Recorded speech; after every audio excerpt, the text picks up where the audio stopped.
because we do so much as a mum, but I think sometimes we forget that.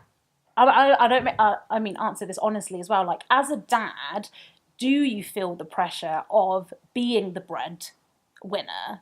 In my situation, yeah, because I started out as that. So I think if you want something that bad, you've got to sort of throw a bit of caution to the wind. When you started your photography business, I mean, were there those days where you did struggle and you thought, oh crap, no one's hiring me? Like, I struggle am I gonna still. make this? Like, it's not like, it's nowhere near like how it's going to be, hopefully. Hi guys. Hi. Hi everyone. Okay, you ready? Yeah, come on then, let's do it. mumtomillionaire.com. Hi, it's Veena V and welcome to Mum to Millionaire. This is the place that helps you get motivated and to finally take action in your life. And welcome to Dad Season. And today I just love this guy's story. He's a dad of 2 and you used to be a builder on a building site. Yes, I did. For many, many years, and I won't say your age, but then at a later age... 48, I'll say. Okay. At a later time in your life, was it about 46? Yeah, about 2 years ago, Yeah, so at the age of 46, he changed his career from being on a building site to a photographer, and it's so amazing what you've done in a short space of It wasn't time. by choice, first of all. But please welcome to the show, Jimmy. Woo, woo, woo, woo. So Jimmy, tell us about your life story. The whole of it, or just the last 2 years? So you obviously had your kids when you were young. Yeah, so really. About Yeah, 19? Yeah, 19, 20 when I had my kids, yeah. And then I was an apprentice bricklayer when I had my children. And then spent the rest of that time up until 2 years ago in a building trade. Hard work. The hard work. What is it actually like to be a builder? And I'm going to show you some clips as we're talking of. This is so amazing where we are because you're literally we're looking at the job you used to do. Yeah, more or less, yeah. What is the reality of doing that job? Because I think a lot of people, like, I will see builders and it's always that, like, wolf whistling kind of. I know, it's like, oh my god, we're not allowed to do that anymore. Like, it's not a done thing anymore. Is it a difficult job? Because I think sometimes we forget, like, you're outside all the time. Yeah, it is. It is really difficult, and getting more difficult. Obviously, health and safety and stuff like that. When I started, you could walk on a building site with a pair of shorts and a pair of trainers on, and that was it. Now it's like special cards and everything, but the actual being out in all weathers, even in the summer's nice, but to work in it and up on the scaffold and the dust and the heat and all that, and it's long hours as well, so it's like I was getting up probably most of the time at like 5:30, getting in at like 5:30, 6 o'clock, and then you're out, and then like now in the winter you're out in the cold every day, and yeah, it's like you get like probably 2 small breaks in a day. It's not an easy. No. And then physical why did as well, you know. Decide to? What happened? Why did you decide? Well, to leave this trade? I didn't decide. So I worked for the same company for 20 years. I won't say who it was. And I'll insert the name. No. Well, I can say it if you want, but yeah. And then basically I got a few issues with my neck and stuff like that because I drove a machine for 20 years, so a bit of repetitive strain and things like that. And I went to them for lighter duties, and long story short, they took me off the machine and just made my life really difficult. And then within, I think it was about 18 months, then they laid me off with no, like, my God. Like it was about $2,000 goodwill gesture. Mate, I would have sued them. Well, I did try. So I went through the union and everything, and basically it was because it wasn't a clear-cut case. They said, no, they didn't really want to touch it. So, and then that was it, really. And then what did you do after that? Okay, so you're now made redundant. You've got a tiny bit of money to survive on. Yeah. Obviously, you haven't maybe got the issue in terms. At least your children aren't young anymore; they're in their 20s. Yeah, now, aren't they? yeah. But obviously, you still need to provide. Well, yeah, and like I was always like the main breadwinner. So my wife's worked for quite a lot of years as a teacher's assistant, and when it happened, and I still was paying like the majority of the bills and everything. So having that taken away and then leaving that to her to do is difficult, and we couldn't cover what we was spending out originally, you know, and so it become really difficult. Do you feel this is something actually we haven't talked about on the podcast yet, because obviously we don't have many dads on the show, but obviously as mums, I'm all for like, yeah, come on, mums, we can do it. Like, it's because we do so much as a mum, but I think sometimes we forget that. I mean, answer this honestly as well. Like, as a dad, do you feel the pressure of being the breadwinner? Or did it, I don't know, maybe pressure's the wrong word, but... Yeah, I think it is, pressure's a good enough word to use. I think in my situation, because I started out as that, and I always could earn more money at what I did than what my wife could do. So it was, I'd pay like the bigger bills when I could. I was able to do overtime and stuff like that, whereas she couldn't really do that in her job. So I could make more money. I could make a bit on the side by doing private work and things. So if we needed extra money for something, I could get it in. So and when that was taken away, it's like, what are you going to do? Like, I've done it for I've been the main breadwinner for 30 years, and then it's taken away from you, and it's like, I don't know what I'm going to do. I've only ever done building. And then you have I mean, if anyone's ever watched the film, I, Daniel Blake, if you watch that, so watch that. So basically, his journey is quite similar to mine, and probably a lot of people's. It's basically like his was a heart problem, and he couldn't really go back to his job. He was a carpenter or something. But it's the process you have to go through if you get laid off or made redundant, and then you have to go to the job centre and go through all the paperwork. And he wasn't computer literate, so it was even harder for him.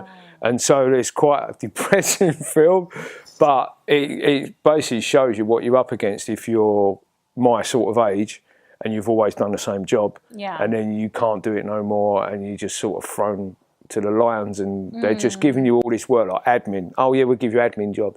I've never done admin. Like, you know, and it's like, oh yeah, but just go for it, because they want to get you off the list, don't they? They want to get you off. There's so much injustice, I think, and unfairness in this. But you just got to make. Like, I just made the most of it. I think it was either like go completely down, or get yourself out of a bit of a rut on a situation.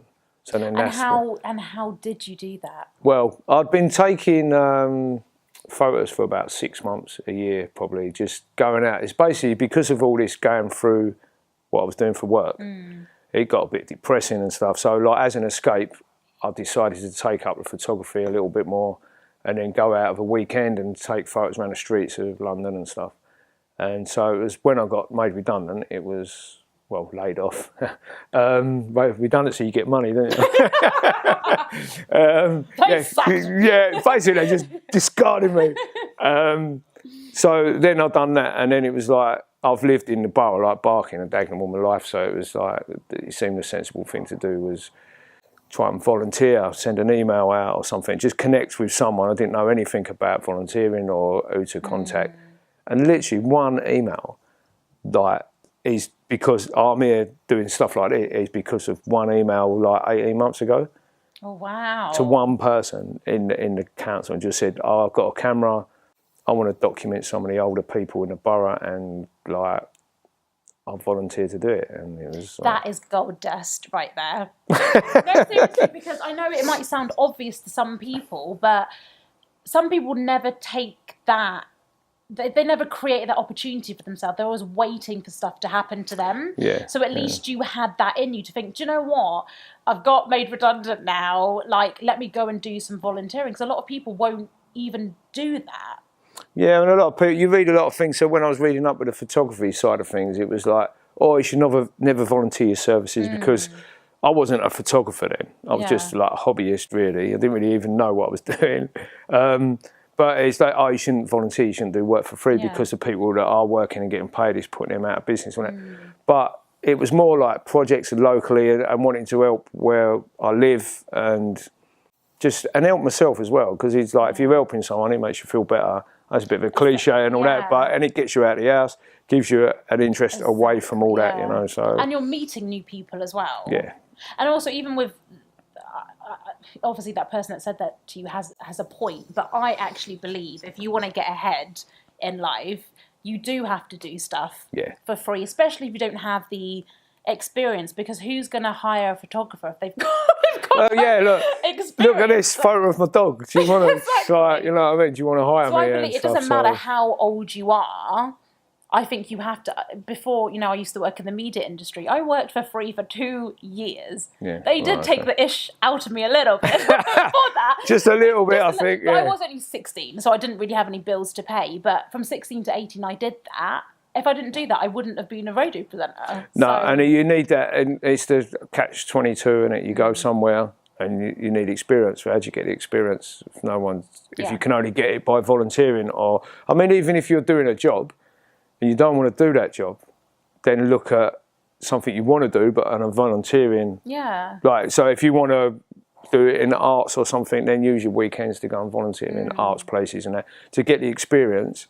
Like now, I've got experience in loads of stuff that I've never. Oh my God, like the reason I know Jimmy is because I do different work for different clients in East London, and everywhere I was going, everyone was mentioning Jimmy, and I got to the stage and I was like, who is Jimmy?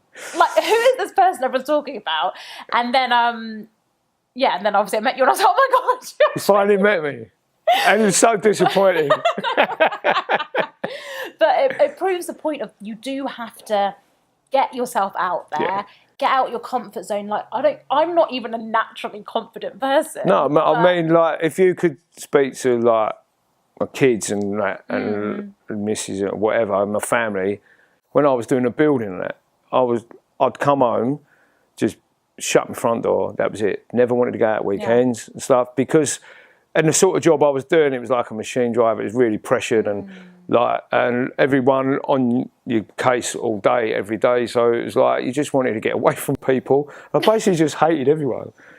Like I used to think, why don't I get on with these? But it was basically like I was so unsociable and all that, and you would never have got me sitting here. Yeah. Veena, if I'd have met you like 18 months ago, there was no way I'd sit here and do this. But I think this can act as inspiration for a lot of parents out there who might be in a specific job at the moment, and I think you do prove that you can have a career in something else, because you are doing really well now because you just keep networking. And I think do you think it's something to be said about just being a nice person? Well, some people might think different, but you know. We'll see. No, but it's just gonna write a comment now. Yeah. I know him. I used to know him at school or something. No, but it's just you got to go out. Like I think you hit the nail on the head for me is to go out your comfort zone. I'm really not comfortable even doing this. Like Jimmy didn't want to do this, and I was like, oh yeah, I'm going to come and interview you. And he's like, I was trying to swerve it, but it didn't work. She's very persuasive. So I think if you want something that bad, you've got to sort of throw a bit of caution to the wind, and you just got to just. You can be two different people, you know. Like when I'm out, necessarily, I'm not like this when I'm at home as much. Like not as sort of maybe outgoing and all that. I'm like anyway, I can get like a bit deep and withdrawn and stuff, and you can easily shut people out and stuff. But when you think this is something I love doing. Exactly. It's my business now. It's going to be hopefully the future, and you're not going to get nothing from it if you don't go out there and just. You have to build up that confidence and do it. I hate speaking in front of people. I mean, Jimmy saw me at an event once and I was speaking there, and I hate doing it, but I just do it because it gets me out of my and it's part of what you want to. So you love all the other aspects of what you're doing, And if this has to be a part of it, then that's a bit that you're not that comfortable with, but it's a necessary part of what you're going to do. And even when you started your photography business, I mean, were there those days where you did struggle and you thought, oh crap, no one's hiring me? Like, I struggle still. Like it's not like it's nowhere near like how it's going to be. Hopefully, and I've always been like PAYE like for 30 years, more or less. Yeah. And then it's like, oh yeah, what's this tax thing you have to pay and stuff? And it's just, and what's this and what's and like so with my job. it's there's a lot of things to talk to with companies and that about like invoicing, like most other people and that, but also licensing and image licensing and stuff, and basically like Google's your best friend.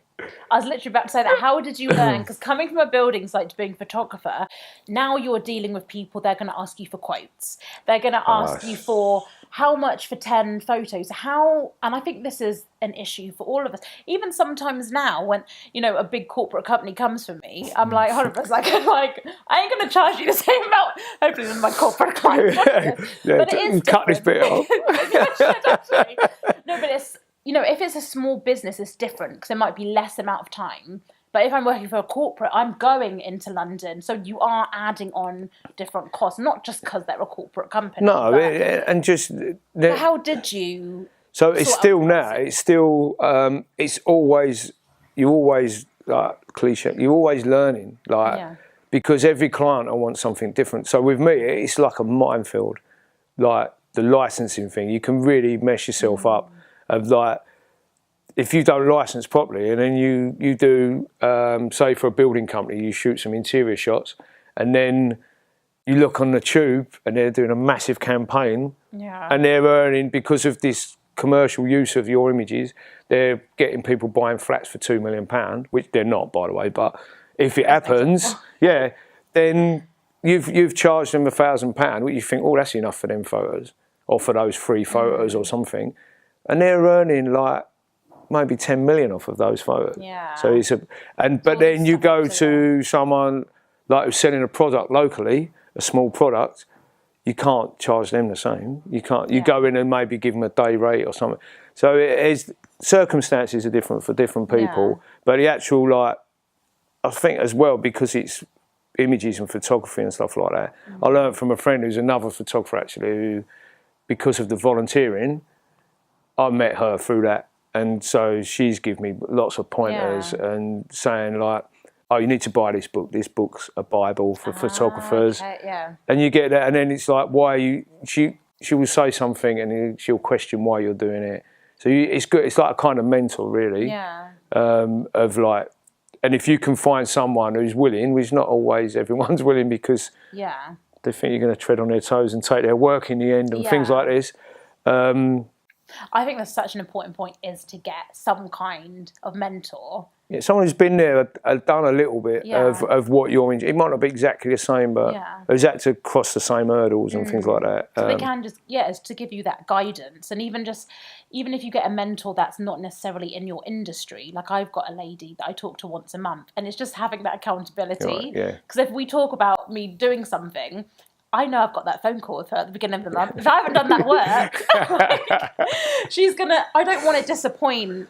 So I think a mentor can be so good. And you need someone to bounce ideas off of. And, like, I've sent her things saying, like, am I doing this right? Is this right? And she'll say, why did you do it like that? Why did you do it like this? And just people in general. I've been lucky. Like, there's a lot of really good people, like, locally. Because I'm local as well. And I've been here all my life. I think it helps you get involved with local people. Just like for me, like arts people, like Studio 3. Like I've had 3 exhibitions in like a year now. Wow. But because of them people, first one cost me money. And I learned a lot from that. The one after that didn't cost me anything, broke even, but it was a really good experience. And then the third one, I made a little bit of money, not as much as I should have, but it's progress, isn't it? Well, you come to the last one. I came to the last one, and my son even came to that as well. And he enjoyed the free lollies and everything. But I think, you know, Jimmy, you are a great example in the term, and I love your honesty as well. Like you're saying, it is still a struggle now. Oh, I'm struggling. Like, well, that's why I'm a bit like you see me. I'm working in this space today. Yesterday I was up here working, trying to get prices for prints someone's asked me for. There's a deadline. And then I've got things coming in, like a job coming in when I've got no brief of what I'm going to do, and that could start tomorrow. So it's all. I don't sleep great a lot of the time because it's just a constant. But this will, like, I couldn't invoice a year ago. I didn't know how to set one up. And now it's like I've got templates, just like change a few details, and it's done within a couple of minutes. And I think people need, and I forget this sometimes, when you you're going along your normal day, you're building your brand and your business, but you forget where I was a year ago is completely different. But because you just forget it. Yeah, because everyone gets complacent. Yeah. It's like I was saying with invoicing, for example, or licensing and that. Now, you want to buy an image. Now, if I've got an image downstairs and you see it, I can go, yeah, that's going to cost you this much money. Whereas before, I'd be like, I need to go home and look and Google. And I've been to jobs when I probably shouldn't admit this either, but cut this bit. But even like sort of now, cut it.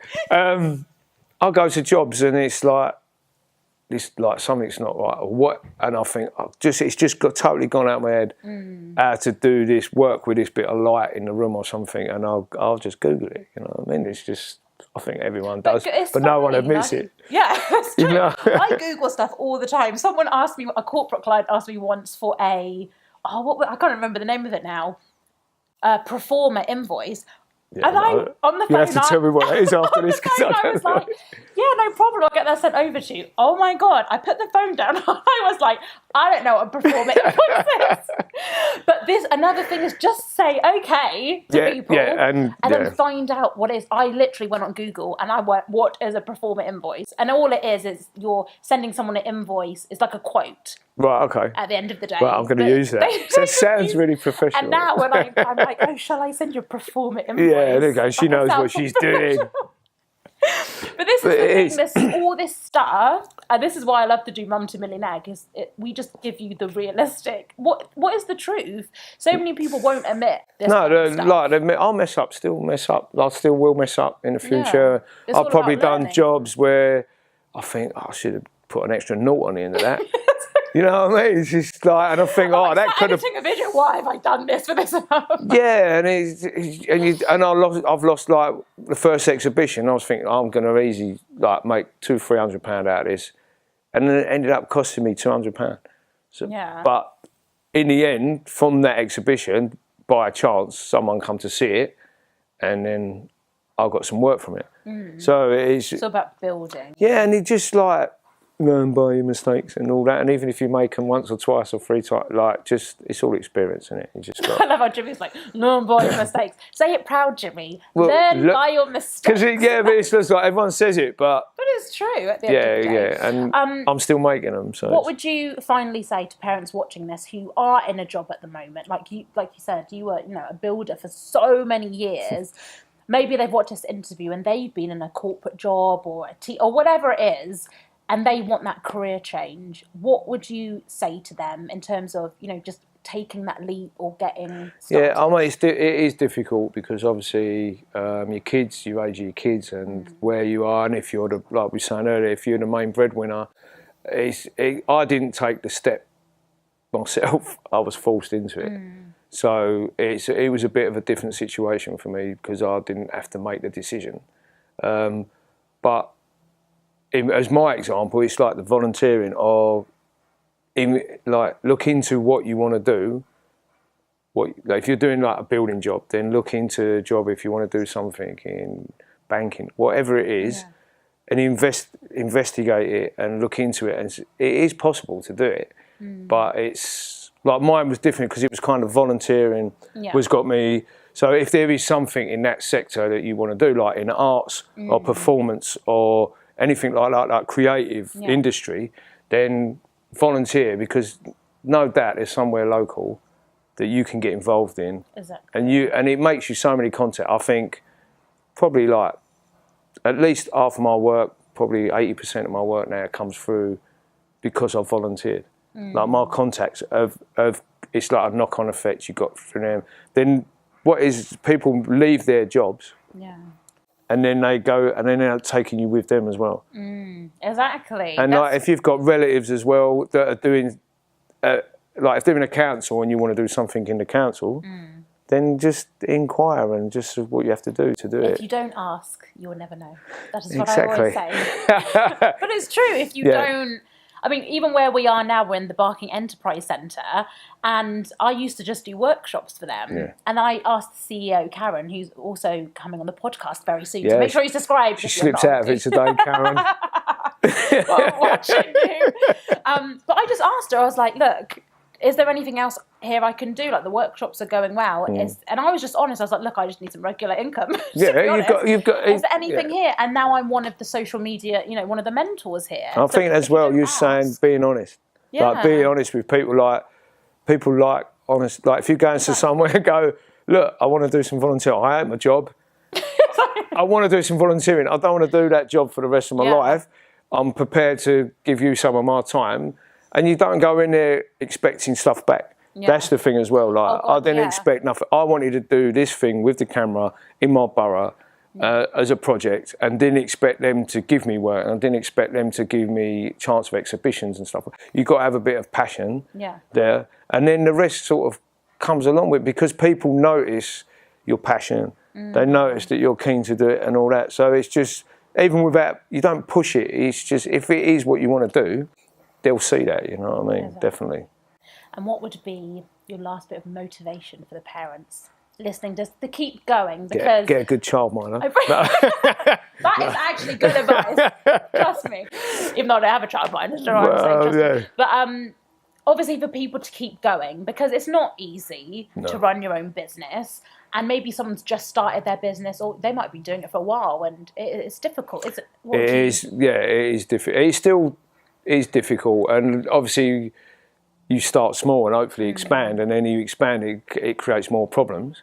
But they're good problems to have, because they're your problems. You're not doing it for someone else like I did for 30 years. Exactly. Like when I think of all the aches and pains and everything and injuries I've had or whatever over the years, bad backs and everything, it's all to line someone else's pockets. I don't mind. I'll do a 20-hour day now, quite happily, just because it's my 20-hour day. You know what I mean? It's not like doing 10. I'd rather do 20 hours for me than 2 hours for someone else. Yeah. You know what I mean? Because it's just... Because now you have found your true passion in life. And you can hopefully. Yeah, but life's difficult. Like things will come along and you'll just think, oh, why am I doing this? Like what? Yeah, it's not. It's the way it is. Running your own business, being self-employed, we don't have that steady income. No. You don't, unless you have those regular clients that you've tied in for a year, whatever it is, you'd never know. Yeah, and like my job, like being freelance and stuff, like the regular clients, a lot of the jobs are one-off shoots and stuff like that. But you just got to keep going. You're going to get knockbacks, and the more you get them, the easier they come to brush them off. You know what I mean? But first of all, it's so disheartening, isn't it? What have I done? I've made a total arse of this, you know what I mean? But now it's like, it's just on to the next, and your client base will get bigger and stuff. So like, you won't really need them people like that were saying, oh, can you come and shoot my event for 4 hours for 20 quid? You know what I mean? It won't even be worth me like doing anything. Yeah. And always, I've realised this as well in life, that even if someone says no to you, they might come back to you in 2 years' time. Yeah, don't burn your bridges. So please, but people do this, never burn your bridges and never get bitter. If someone says no to you, it doesn't matter. You're just not right for them at that specific time. Exactly. Like, and if you get, it does give you the hump a bit and that, but just don't burn your bridges. Because I've had people where they've not got it just hasn't gone through, and someone else has got a job. But then 6 months down the line, someone they was working with has remembered you. Like I had a guy, I don't really do weddings, like I do them in my style, which is like a documentary style. And a guy had come to some event for City Hall, and 3 months later I got this email from a guy saying, oh yeah, can you shoot my wedding and that? And I was like, I don't even remember who he is. And I goes, yeah, we'll meet you at the venue. And I can't remember what he looked like, because I'd only seen him for 10 minutes.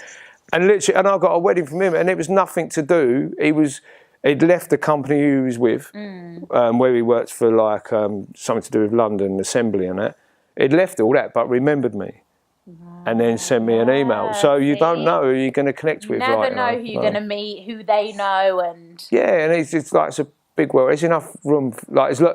Photography's massive. Yeah. But there's enough room for everyone. You were about to say it, but I think you didn't say it. There's enough success out there for everyone. Exactly.